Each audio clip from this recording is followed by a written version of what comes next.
could you imagine how outrageous it would be if the CU put on a week of events like this, but didn't give airtime to something as obvious and massive as this question? Everywhere you look, people are hurting. You just need to look at the news to see that tragedy after tragedy unfold. And maybe not even the news, but your friends, or you yourself, struggling with so much pain. There's so much of it around, and it raises huge questions. And some of us here might be here with those huge questions, with a lot of philosophical curiosity around this topic. But for others of us, it might be going much deeper than that. Some of us here might not be thinking about this with intellectual questions, but questions that go deeper. Some of us here might be really hurting. And so before I say anything else, can I say thank you so much for being here. Thank you for listening and engaging with this question. Many of the things we've got to talk about are not easy or comfortable to think about. They won't be easy for all of us to hear, and they won't even really be easy for me to say. But I am glad to be here this lunchtime, because I want to say that in the midst of real suffering, I have found that what Jesus offers is satisfying and good.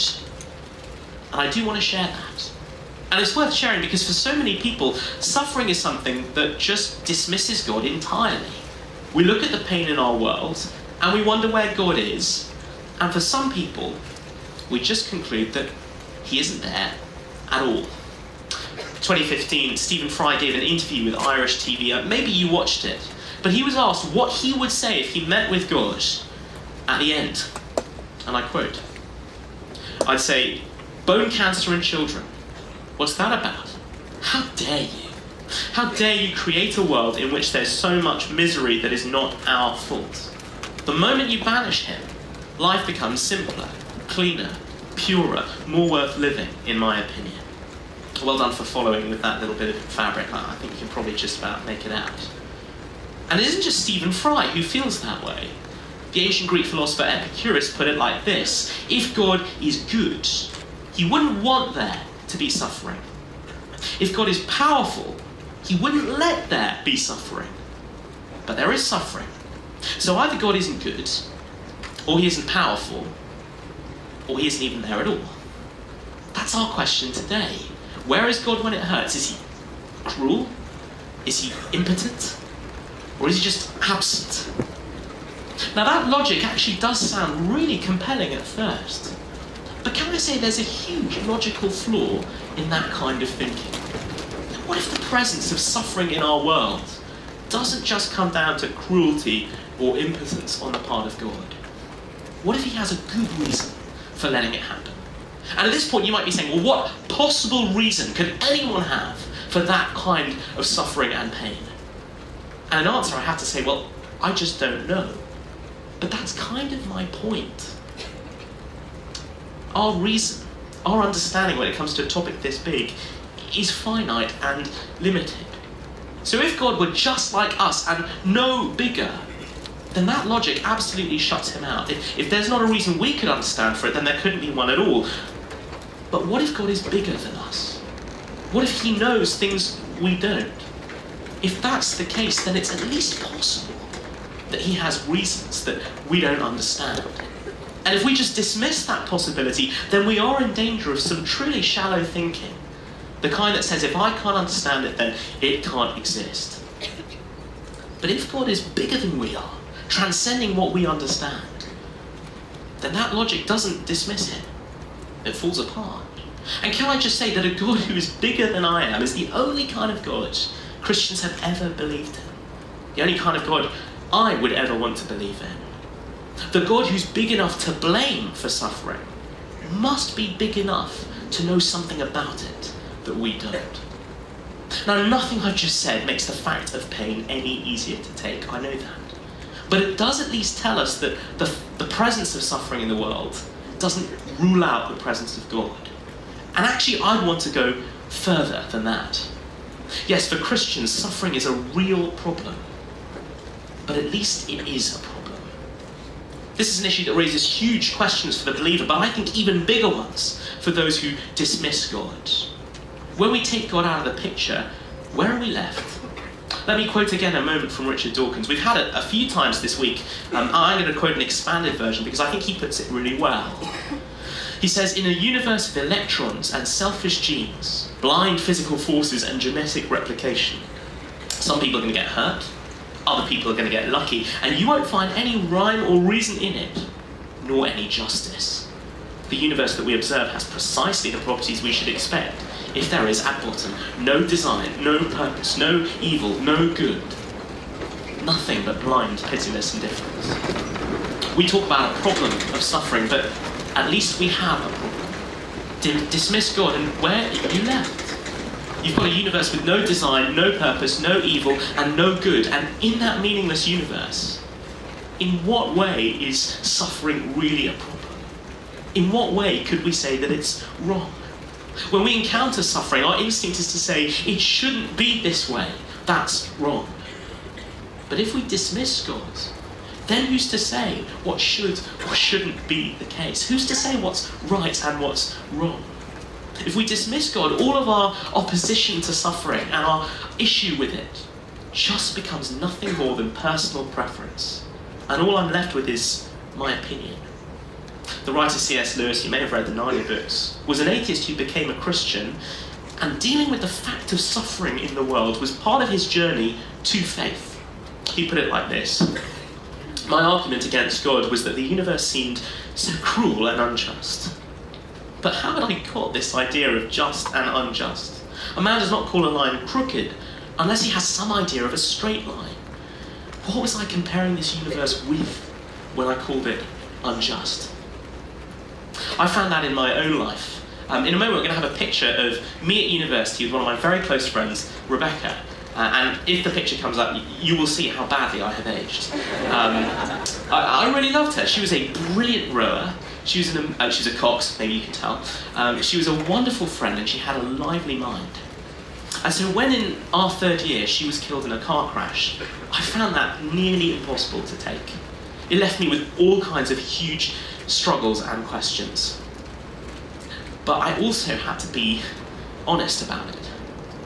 If there is nothing more than time and matter and chance, then actually nothing meaningful had happened. Rebecca was just an accident, just like me and just like you. Some people get hurt, some people get lucky. But that conclusion made no sense of her, no sense at all. She didn't feel like an accident, and we never treated her like an accident when she was alive. She felt like a gift. Someone who'd come into our lives to make us smile, make us laugh, make us cry. Someone who was worth missing. Someone who was worth crying about. A gift. And if a gift, then someone who pointed to the giver. Or take the French writer Guillaume Bignon, who's a philosopher reflecting on the terrorist attacks that happened in the Bataclan. And he writes this: in reality, to be a consistent atheist, one must affirm that the Islamic terrorists in Paris didn't do anything wrong as such. They only acted out of line with our personal preferences and in line with theirs. If there's no ultimate arbiter of right and wrong, that's all we're left with. Hearts are heavy, and thinking objectively is difficult when it hurts. But ultimately, as the French face this seemingly purposeless evil, one side must deny that it's evil, and the other must deny that it's purposeless. It is so hard for me to know what purpose there might be in this, but much, much harder to deny that it's evil at all. The fact that suffering hurts, the fact that it seems like something worth getting angry about, only makes sense if God is there. For your pain to mean something, God must be in the picture. And I want to begin there gently. For Christians, suffering is a problem, but at least it is a problem. And what you find when you go look at the Bible is that it's a problem to be taken seriously. One of the things I've found most refreshing when looking at the Christian faith is that it never treats my pain as a one-liner to deal with quickly. It never provides a knee-jerk reaction. It doesn't simplify or short-circuit my hard questions. In fact, there's a whole book of the Bible called the Book of Job, which is engaged in doing just that. It's a book that says, don't try to give easy answers to pain. There aren't any. Don't say that everyone who suffers is suffering because of their sin. It's not your place to say that, and it isn't true. Well, this lunchtime, there are so many things that it isn't my place to say, so I won't say them. But the Bible isn't silent. It doesn't tell us absolutely everything we might be asking about, but it isn't lacking in comfort or challenge. And while this answer isn't exhaustive, I have found it to be satisfying. So I want to share 4 things that Jesus says to those who are suffering. Here's the first one. Jesus' response is to say, it wasn't meant to be this way. Jesus looks at the suffering in our world and he says, it wasn't meant to be this way. There's a moment in his life, you can read about it in chapter 11 of this book, in which a close friend of Jesus, Lazarus, falls ill and then dies.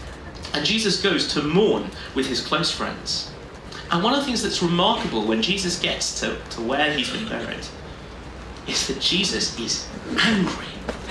Of course, you'd expect him to be full of sorrow, but he's actually angry. One of the verses says, when Jesus saw Lazarus' sister weeping, and the Jews who'd come along with her also weeping, he was deeply moved in spirit and troubled. Words that capture not just sorrow, but fury. Suffering in our world is worth getting angry about. So while I think that Stephen Fry's conclusions are way off base, the fact he's angry tells me he understands something very real about pain. Our world was not meant to be this way, which is why we struggle with it. Which is why the poet Dylan Thomas told his dying father, do not go gentle into that good night. Rage against the dying of the light. For Christians, sorrow and anger are right responses to the way things are. Because according to the Bible, reality itself is out of joint. Something is deeply broken. The Bible tells us that all of us were made for a relationship with God. And turning away from God, our breaking of that relationship, has left our world broken as well. And at this point you might wonder, well, why would God let us do that? Why even give us the choice to turn away? But it comes down to what he made us for. God didn't make us to be puppets on his string or robots that he programmed, but to be people who love him and are loved by him. And for that love to be real, meaningful love, that meant the possibility of rejection. That meant giving human beings the freedom to choose not to love God. If you've ever loved anyone, you'll understand love is dangerous like that. It leaves you vulnerable to rejection when you really mean it. And because God made the world for real love, that was always a potential. Now that's not to say that individual acts of sin lead into individual moments of suffering. Not at all.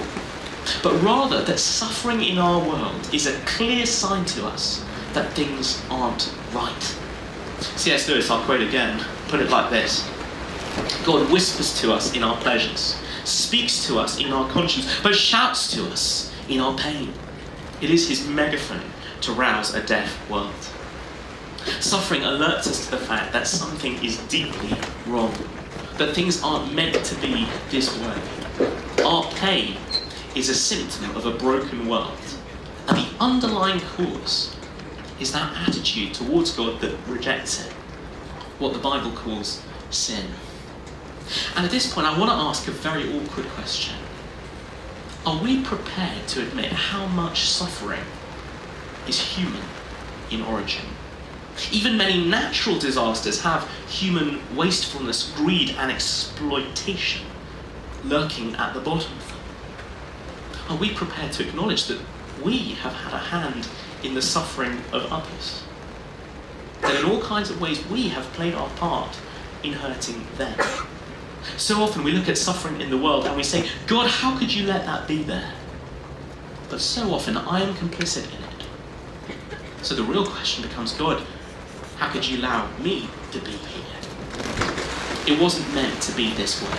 Suffering shows that something has gone wrong and it is worth getting angry about.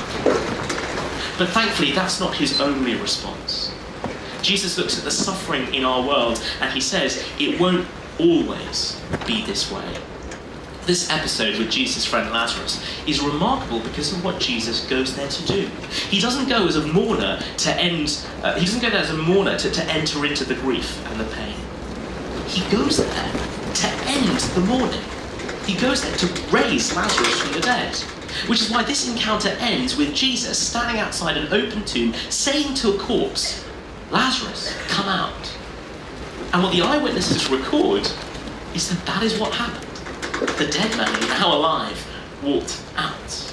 You see, all through Jesus' life, you find accounts of him bringing healing to the sick, sight to the blind, hope to the cynical, and even life to the dead. Everywhere you look, Jesus was waging war on suffering, and everywhere he went, he was winning. Now, as you read these for yourselves, you might have all kinds of questions about the miracles you find in the Bible. Can I reiterate that this is a historical document we're looking at? This is what eyewitnesses themselves experienced. But the point of these miracles is not that they are a divine party trick, look what I can do. Each one of them is a pointer to what God ultimately plans for his world. The Bible ends with a picture of a changed world, a world made new, a world without suffering in it, a world without pain. God comes out with a stunning promise that there will be no more death, no more mourning, and that he himself will wipe away the tears from his people's eyes. If you know Lord of the Rings, you might know that moment where Samwise Gamgee sees Gandalf, who he thought was dead, and he says, "Gandalf, you're alive, but I thought you were dead." Does this mean that everything sad is going to come untrue? Tolkien could write like that because he was a Christian and he knew this promise of a world made new, where everything sad one day will come untrue. God does not intend for his world to languish in suffering, but rather to wipe every tear away, to bring unspeakable comfort to the brokenhearted. And if, like me, you've gone through real suffering, then that is worth digging into. And if it's true, it's worth holding out for. Because it means a world without the stuff of suffering in it. A world without tears, a world without pain. We are right to long for that world. Because one day, it will be a reality. And maybe you're thinking, well, fine, one day. But what about today? What will God do with my pain today? Well, here's the next response Jesus makes to us in our suffering. Jesus looks at our suffering world and he says, "I choose to suffer with you." That's God's response to our world of pain. God doesn't sit on a distant celestial throne. The claim of the Christian faith is that he has come down here as one of us and made this world of pain and struggle and sorrow his home. Not indifferent to it, but involved in it. So often when we see suffering in our world, we are inclined to rage at God. Even in the Bible, you find people who seem to be close to doing that. We rage at God and we say, "Okay, God, your move. This is a world full of pain and brokenness, and as far as I can tell, either you can't do anything to stop it, or you won't do anything to stop it, or you're not even there. Your move, God." And this is his move. Not to give us a telling off, not to give us a mere explanation, but to give us himself in Jesus. And can I say, in knowing him, it's not that all my questions go away, it's not that everything instantly becomes easier, but rather, being in a relationship with him changes things. Because while I don't know everything, now I find that I know enough. Now here's why. Jesus looks at our pain and he says, "I choose to suffer with you." God knows what it is to suffer. I've wept at the grave of a friend I love, and God has chosen to do exactly the same thing. One of the most famous verses in all the Bible, John 11:35, at the grave of Lazarus, Jesus wept. And why does he do that? Because he cares. He stepped into our pain. Cast your minds back to Christmas and think about various Christmas carols. The worst one of all, in my opinion, is Away in the Manger. I hate it. It's normally sung by thin, weedy-voiced children, but I hate it because it contains a line that is a terrible lie. One of the lines says, "The little Lord Jesus, no crying he makes." And I hate that because it makes Jesus sound immune to pain. Whereas you look at the evidence and what you find is completely different. He felt the pain. It hurts us, and he chose to experience that hurt. God himself knows what it's like to cry and to suffer. That is a huge comfort to those who suffer, to know that in God they have a fellow sufferer. And it isn't just cosmic sympathy. Here's the final response. Jesus says to our suffering world, I choose to suffer for you. Not just with us, but for us. Jesus ended his life on a cruel Roman cross, facing all of the ugliness of human nature, all of the jealousy, all of the vengeance, all of the hatred. And yet, it didn't seem like a surprise to him. All through his life, he spoke as if this was his goal. That by dying this kind of death, in the place where only the worst criminals were meant to be, he would be dealing with the root problem of all suffering. Not just the symptoms, but the cause. Jesus claims to be God, come in person to pay himself the price of our rejection of God. He came to suffer to end suffering. And the reason why I can say something as outrageous as that is what happened after he died. 3 days later, despairing and desolate, his friends went to his tomb, and what they found changed everything. They found his tomb empty. And then, though they could barely believe it at first, they saw him again, encountered him, spoke to him, ate with him. And their experience of their friend smashing death changed everything for them. If that sounds far-fetched to you, please come back tomorrow as we explore the evidence behind that claim, a claim that actually, I think personally, changed everything for me. But it changes everything for this question too. Where is God when it hurts? Is he evil? Is he cruel? No. I see Jesus dying on a cross, even for people who reject him. I may not know everything, but I know there's no evil in him if he would go to those lengths for me. Is he unwilling? Is he weak? No. I see Jesus risen from the dead. So that while I've no idea why he lets me go through everything I go through today, I know that he's able to do something amazing with it. 3 days after his death, Jesus kickstarts a community that's growing today and leaves an indelible mark on history. Christians don't have all the answers, but in Jesus, we do have all we need. And if I know this God, the one who can take the evil and sorrow and suffering of his son's death and turn it into something amazing and beautiful and good, then I can trust him. Then genuine hope is an option, and even in the midst of our pain now, I hear Jesus saying, I choose to suffer with you, and I chose to suffer for you. That is a comfort and a hope that I don't want anyone to miss out on. Because if it's true, it means that broken people with broken hearts don't need to be hopeless. Jesus offers that hope, and you can have it. And if you would like to, if hearing of that offer is something that makes you think, I want that for myself, can I say the good news is you can have it today, before you leave this marquee.